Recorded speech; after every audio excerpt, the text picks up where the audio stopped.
বিসমিল্লাহির রহমানির রহিম। আজকে বাংলাদেশের ঐতিহ্যবাহী চট্টগ্রাম আসছিলাম।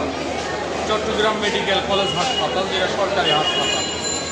এই হাসপাতালে আমি নিজেও চিকিৎসার জন্য আসছিলাম। এই হাসপাতালে যে রুগীর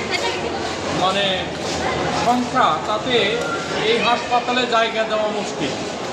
সেই ক্ষেত্রে সরকারের দৃষ্টি আকর্ষণ রাখব এই চট্টগ্রাম মেডিকেল হাসপাতালকে, যে রুগী এখানে চিকিৎসা সেবা পেয়ে থাকে বা আসন সংখ্যা আছে, তার থেকে আরও 2 গুণ বৃদ্ধি করতে হবে। এটা স্বাস্থ্যমন্ত্রী এবং বাংলাদেশের প্রধানমন্ত্রী জনাব তারেক রহমানের প্রতি আমার দৃষ্টি আকর্ষণ, যে এই চট্টগ্রাম মেডিকেল কলেজকে আরও উন্নত আধুনিকায়ন করার লক্ষ্যে যা যা করণীয় তা করেতে দৃষ্টি আকর্ষণ করে শেষ করছি। আমি মোহাম্মদ জাহাঙ্গীর হোসেন, পাবনার ছেলে। আসসালামু আলাইকুম ওয়া রাহমাতুল্লাহ।